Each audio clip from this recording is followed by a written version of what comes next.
With Spider-Man Far From Home, there are now 8 Spider-Man movies. So let's stop and rank these movies from worst to best.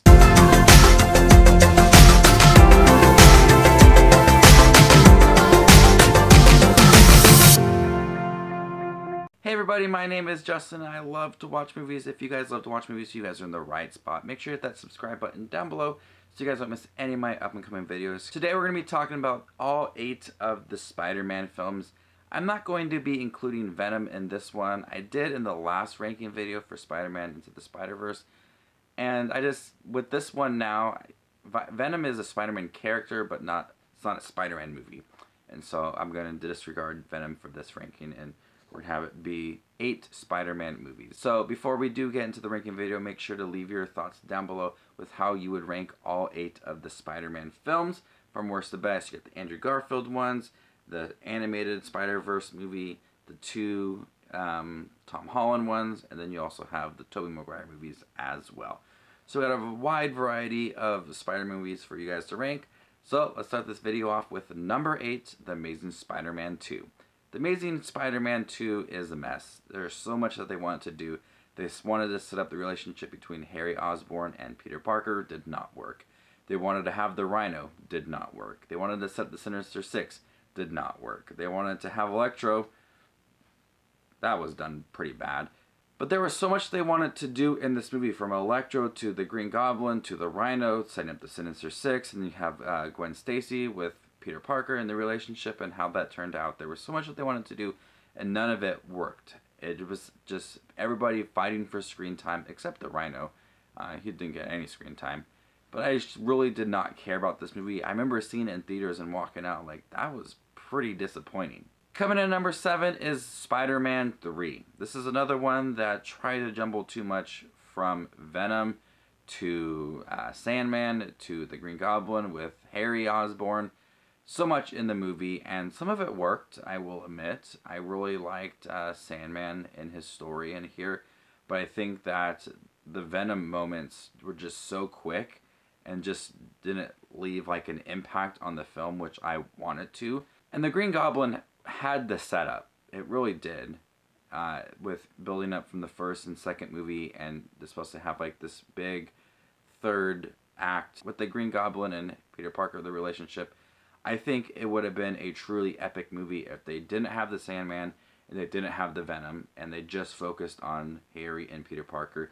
It would have been a really personal, solid story, but that storyline just didn't get that time it needed to make it feel impactful, like that was setting up from the first and second movie. It just felt very weak. Coming in at number 6 is the first Amazing Spider-Man film. This one was an okay film. I like the Lizard. I like his connection to Peter Parker, but I think that it definitely feels a bit slow at times and a bit edgy, and I think some parts work. I think that they did a great job of making Peter Parker feel like he was in the comics. It also tries to be a little sappy at times, and I don't think it really works. I don't think that the characters that they established in this movie could pull off those moments with, you know, Uncle Ben and whatnot, and Captain Stacy at the end.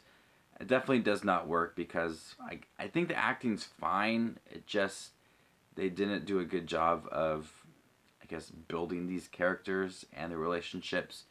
It tried to be like I guess a teen romance film with Gwen Stacy and Peter Parker, and it just really did not work. I wanted to see like a solid storyline for Peter Parker, and I think that it focused a little too much on other things rather than building up the story. Coming at number 5 is Spider-Man Into the Spider-Verse. This was a blast. It was a fun film that the animation worked so well. It was funny, it was action-packed, it was emotional, it was thrilling, it was just a bunch of different things. I like seeing all the different Spider-Mans, to Penny Parker and older Peter Parker. Each one worked.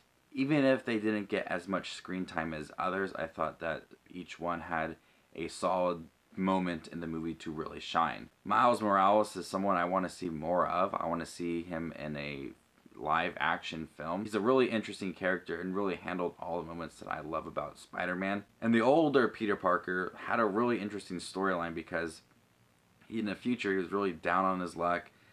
Things weren't going the way that he wanted to, and so it allowed for some growth in the movie that I really did appreciate, and that's paired with some really interesting animation, something that's not really done before. It's bright, it pops.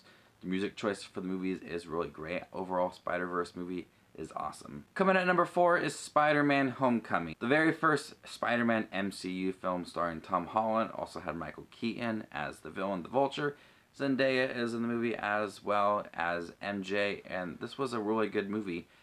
Really trying to show how Peter Parker could become an Avenger, but he's still a teenager. He also had Iron Man in the film, and the relationship is really sweet.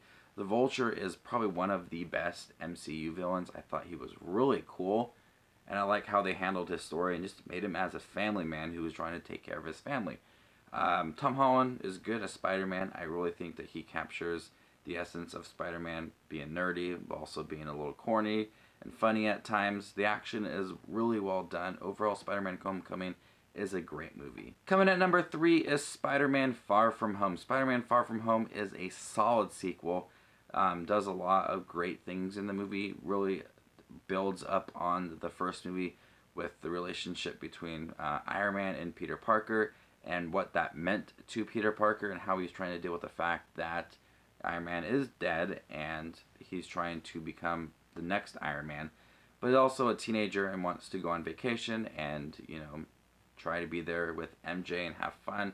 You also have Mysterio in the movie with Jake Gyllenhaal, and I thought they did a great job handling the character. I really was impressed with the storyline for Mysterio. From the trailers, it's really cool to see Mysterio, and I like the route that they took the character. The end credits is one of the coolest end credits for any of the MCU films. When you see Spider-Man Far From Home, definitely stay for the end credits because it's really cool. Coming at number 2 is Spider-Man 1, the first Tobey Maguire movie. The Green Goblin is an odd looking character in this movie, but I think that the storyline for the Green Goblin definitely worked with Norman Osborn, Willem Dafoe. I think Willem Dafoe did a great job in this role. Very sinister, and I thought that he handled the villainous aspect really well. Tobey Maguire will always be my favorite Spider-Man. I like his portrayal in this movie. Loves school. Is afraid to speak to Mary Jane about things, and handled the moment of Spider-Man really well. Beautiful portrayal of Spider-Man in this movie. Paired that nicely with a villain that felt very personal to Spider-Man. I like how they really focused on the storyline and the relationship. The relationship between Peter Parker and Mary Jane and Aunt May and Norman Osborn and Harry Osborn, all of them felt like they had a good moment to shine with Peter Parker to make it a really interesting relationship. Spider-Man 1 had some really good action for its time. I think the Green Goblin's outfit is a little off, but I'm able to overlook that for the story it told and the relationships that were built. Coming at number 1 is Spider-Man 2. Spider-Man 2 is my favorite Spider-Man film for many reasons. I think that when they revealed who Spider-Man was in public, it had that emotional moment, and people were like, he's just a kid. And they realized, you know, who is Spider-Man? And, you know, this young kid, this teenager is trying to take care of the city, and they were there to help him. I love that moment. And that train sequence it's so epic. I love how it's filmed, and I love the length of it. It really adds a lot to the movie. Dr. Octopus in here is really cool, and once again, like the Green Goblin, has a personal connection to Peter Parker, which makes it more of a compelling storyline to tell. And a villain that just not, hey, I want to take over the world. He has a connection to Peter Parker, and it makes it for a hard time for Peter Parker to try to defeat Doc Ock. Spider-Man 2 built up on the first one really well. Had that, they were building up the relationship between Harry and Peter Parker after the events of the very first Spider-Man film, and Harry Osborn. Norman Osborn had died, and so Harry Osborn wanted to seek revenge on Spider-Man, but didn't know that it was his best friend Peter Parker. And so I really love that they continue that storyline into the second and the third movie as well.